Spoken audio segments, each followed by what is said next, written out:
नमस्कार, मेरा नाम है आमिर आजाद। आप देख रहे हैं दो बोल न्यूज। दोस्तों, सुप्रीम कोर्ट में जो याचिकाएं गई हैं, वकीलों की जो टोली है वो पहुंच गई है सुप्रीम कोर्ट में और ईवीएम को लेकर के जो उन्होंने याचिका दाखिल की है उससे पूरे देश में माहौल गर्मा गया है। और सुप्रीम कोर्ट के मुख्य न्यायाधीश वो भी कह रहे हैं कि वो किस तरीके से देखते हैं कि आने वाले समय में इतिहास में उनका कार्यकाल कैसे लिखा जाएगा, लोग कैसे देखेंगे कि सीजीआई किस तरह से कार्य कर रहे थे। चंद्रचूड़ ने आत्मसात करते हुए, आत्ममंथन करते हुए जो बात कही है लोगों के सामने, अनेक संदेश दिखाई देता है कि क्या अब ईवीएम पर गाज गिरने वाली है। क्या ईवीएम जो मतदान को ठग रही है, मतदान को बांट देने की कोशिश कर रही है, ईवीएम मतदान के अधिकार को हड़प ले रही है, क्या उस पर अब गाज गिरने वाली है सुप्रीम कोर्ट की? क्या अब ईवीएम बंद हो जाएगी? क्योंकि हरियाणा विधानसभा चुनाव के बाद से सिर्फ कांग्रेस ही नहीं, पूरी विपक्षी पार्टियां एक हो गई हैं और सुप्रीम कोर्ट में जो वकील हैं, एक बड़ी टोली है उनके साथ, वो पहुंच गए हैं सुप्रीम कोर्ट में याचिका लेकर के। अब जो फैसला आएगा, जो वहां पर तथ्य प्रस्तुत किए जाएंगे हरियाणा विधानसभा को लेकर के, वहां पे लग रहा है कि अब हरियाणा की सरकार गिरने वाली है।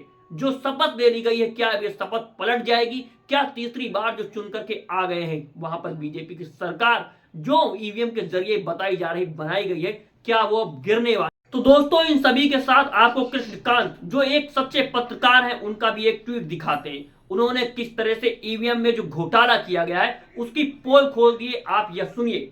वे कहते हैं कि क्या हरियाणा का चुनाव पूरा घोटाला है? जब विधानसभा भंग होती है, या तो राष्ट्रपति शासन लागू होता है या कार्यवाहक मुख्यमंत्री बनाया जाता है। हरियाणा में ऐसा कुछ नहीं हुआ। कोई नोटिफिकेशन पब्लिक डोमेन में नहीं आया, ना मीडिया को इसके बारे में कुछ मालूम है। हरियाणा की जनता को यह नहीं बताया गया कि चुनाव के दौरान राज्य की संवैधानिक स्थिति क्या है। क्या नायब सिंह सैनी तीसरी बार मुख्यमंत्री काम करते हैं और राज्य की मशीनरी का इस्तेमाल करते रहे? इंदिरा गांधी का चुनाव सिर्फ यह रद्द हुआ था क्योंकि उनके सेक्रेटरी ने कार का इस्तेमाल किया था। क्या हरियाणा में सीएम ने चुनाव में राज्य मशीनरी का इस्तेमाल किया है?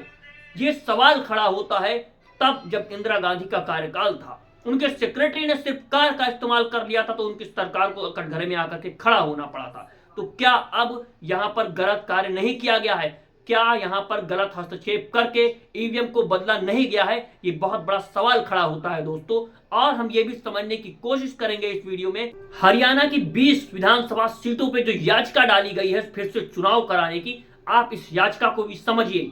कहा जा रहा है कि हरियाणा विधानसभा की 20 सीटों पर फिर से चुनाव कराए जाने की मांग को लेकर सुप्रीम कोर्ट में याचिका दाखिल की गई है।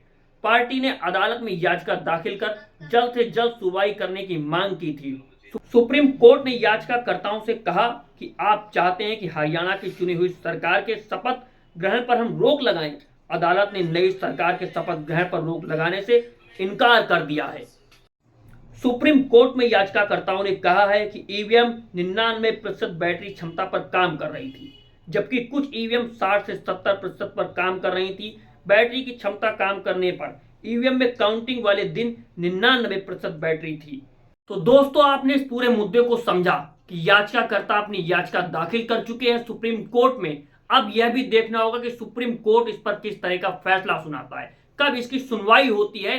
क्या अब यहाँ हरियाणा में सरकार गिर जाएगी? लोकसभा के चुनाव में भी देखा जो 240 सीटें बीजेपी की आई हैं, उस पर भी उंगली उठी थी कि ईवीएम में इसका सहारा लिया गया है। अगर सुप्रीम कोर्ट के जरिए एक फैसला आता है तो क्या लोकसभा के चुनाव के परिणाम भी बदलने वाले? मुद्दों के बारे में आप क्या सोचते हैं? अपनी राय कमेंट बॉक्स में कमेंट करें। वीडियो को ज्यादा से ज्यादा शेयर करें, चैनल को सब्सक्राइब कीजिए। अभी के लिए नमस्कार, मिलते हैं अगली वीडियो में।